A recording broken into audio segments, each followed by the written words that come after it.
ठंडी ठंडी हवाएं, काली रात और सुनसान हवेली और एक डायन का साया। अस्सलाम वालेकुम। तो खुशामदीद करते हैं आपको हमारे यूट्यूब चैनल हयात ऑफिशियल में। अगर आप हमारे यूट्यूब चैनल पर नए आए हैं तो please subscribe the my YouTube channel, क्योंकि मज़ीद ऐसी वीडियोस हम आपके लिए हर दिन लाते रहेंगे। तो ये उस समय की बात है, सायरा, मैं और मोहसिन, हम तीनों ने सोचा था जब हमारी ग्रेजुएशन कंप्लीट हो जाएगी तो हम शहर जाकर सिनेमा हॉल में एक मूवी साथ में तीनों मिलकर देखेंगे, क्योंकि वक्त का पता नहीं लगता। क्योंकि ग्रेजुएशन के बाद हम तीनों अलग होने वाले थे, तो हमने डिसाइड किया कि क्यों ना हम साथ मिलकर एक मूवी देखें और वो उस पल को यादगार बनाया जाए। तो सायरा और मोहसिन ने भी कहा कि ठीक है हम चलते हैं। तो हमने पैकिंग कर ली थी। हम सुबह के टाइम में निकल चुके थे शहर की तरफ। शहर का रास्ता हमारे गांव से 5 घंटे का था। हम 5 घंटे का सफ़र करके शहर की जानिब बढ़ चुके थे और 5 घंटे यूं ही गुजर गए बातों में और हम शहर पहुंच चुके थे। हमने सिनेमा हॉल में टिकटें बुक करवाई और वहां पे सिनेमा हॉल में मूवी देखने बैठ गए थे। वक्त का अंदाज़ा ना लगा। मूवी देखते देखते हमें मालूम ना था कि रात हो चुकी है। जैसे ही हम बाहर निकले तो काली रात और ठंडी ठंडी हवाएं चल रही थी। और जैसे हम ऑटो वाले के पास गए और सोचा कि क्यों ना हम, अभी रात हो चुकी है और जल्दी से घर की तरफ निकलते हैं।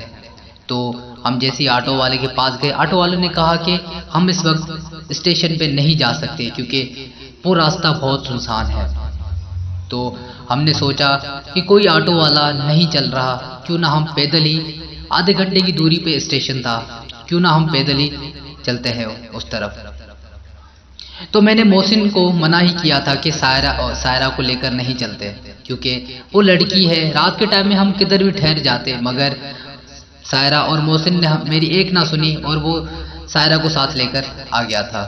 तो हम शहर से स्टेशन की तरफ रवानगी कर चुके थे और 15 मिनट के रास्ते पर ठंडी ठंडी बारिश पड़ चुकी थी और काली काली रात। ऐसी काली रात मैंने अपनी ज़िंदगी में कभी भी नहीं देखी थी।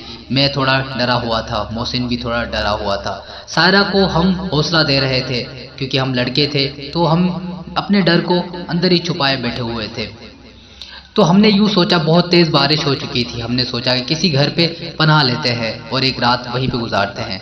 तो हमने काफ़ी दरवाजे खटखटाए मगर किसी का जवाब ना मिला। तो थोड़ी सी दूरी पर हमें एक हवेली नज़र आई। तो सायरा ने कहा कि क्यों ना हम सामने वाली हवेली पर ट्राई करते हैं, कोई ना कोई तो दरवाज़ा खोलेगा। इतनी बड़ी हवेली है, कोई तो हमें रहने के लिए आज रात जगह दे देगा। तो हम उस हवेली की तरफ चल पड़े थे। जैसे हमने दरवाज़ा खटकाया तो एक बूढ़ी सी अम्मा, उसकी आंखों में इतनी कशिश और वो इतनी लंबी उम्र में भी वो बहुत जवान लग रही थी। तो उस बूढ़ी अम्मा ने कहा कि मैं जानती हूँ आप लोग रास्ता भटक चुके हो और आप चाहते हो कि हम आपको इस घर में पनाह दें। तो हम हैरान हो गए थे कि बूढ़ी अम्मा को ये बातें कैसे मालूम। तो फिर भी हमने दरगुजर किया और क्योंकि हमें एक रात गुजारनी थी, तो बूढ़ी अम्मा ने कहा कि अंदर आ जाओ। तो हम तीनों अंदर आके बैठ गए वहाँ पे। तो बूढ़ी अम्मा टॉवल लेकर आ गई। हमने, जो बारिश में हम भीग चुके थे, हमने पानी अपना पोंछा और डाइनिंग टेबल पर बैठ गए थे। तो बूढ़ी अम्मा हमारे लिए खाना लेकर आ गई थी। खाना हमने बड़े ही मज़े के साथ खाया और बूढ़ी अम्मा के साथ बातें करने में लग गए थे। बूढ़ी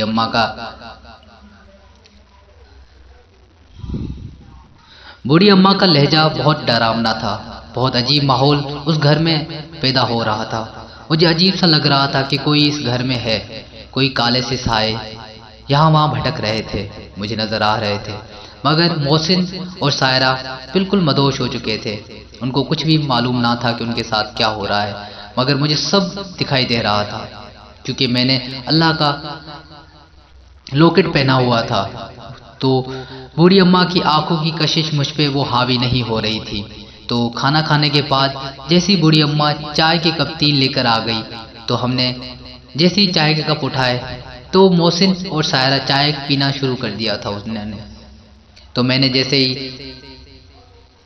जैसे ही चाय का कप उठाया तो उसमें लाल बरंगी खून नज़र आया मुझे। मैंने फौरन ही कप नीचे रखा और मोहसिन और सायरा को इशारे करने लग गया, मगर वो इतने मदहोश हो चुके थे, मेरी बातें उनके कानों तक नहीं पहुंच रही थी। मुझे बहुत डर लग रहा था और बूढ़ी अम्मा की वो हंसी, वो धीरे से मुस्कुराना और मेरी तरफ देखना, मेरी जान निकल रही थी।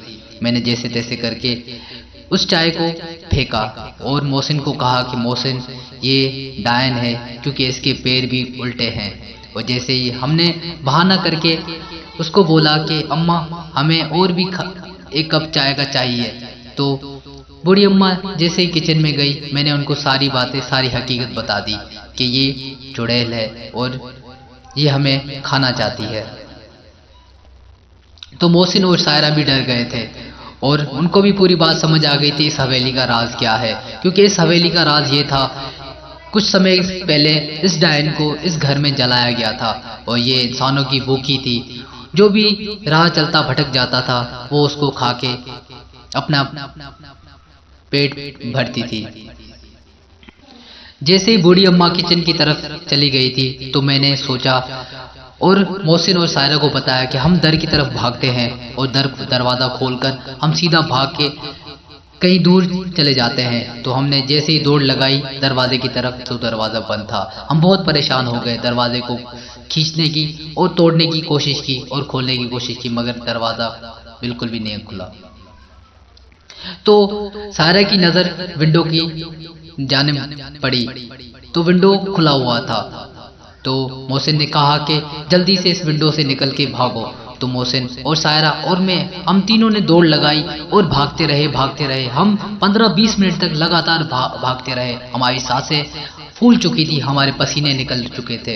इतनी ठंडी हवाओं में हमें पसीने से हम बिल्कुल छल हो चुके थे, मगर हम अपनी जान बचाने के लिए इतना भागे कि हमें मालूम ना था कि हम किधर पहुंचे। मगर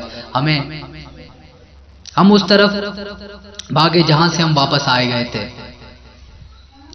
हम इतना भागे कि हम सिनेमा हॉल के बाहर पहुंच चुके थे। तो वो बूढ़ा ऑटो वाला हमें देख के फौरन ही हमारे पास आ गया था और हमसे पूछने लगा कि बेटा क्या हुआ, तुम इतने घबराए हुए क्यों हो। तो हमने सारी हकीकत बता दी कि हमारे साथ ये हुआ। तो उसने अपने सर पे हाथ रखा कि तुम लोग कैसे बच के वापस आ गए, क्योंकि उस हवेली की ये कहानी थी कि वहाँ जो जाता था कभी लौट कर नहीं आता था। तो दोस्तों, कभी भी किसी भी अनजान रास्ते पर या किसी भी अनजान घर में जाने से पहले 100 मर्तबा सोचें, क्योंकि आपको मालूम नहीं है कि कभी भी कुछ भी हो सकता है। तो आज के लिए इतना ही। उम्मीद करता हूँ ये स्टोरी आपको ज़रूर पसंद आई होगी। अगर पसंद आई है तो प्लीज़ लाइक, कमेंट और सब्सक्राइब ज़रूर कीजिएगा। आज के लिए इतना ही, मिलते हैं अगली वीडियो के साथ। अल्लाह ने के बाद।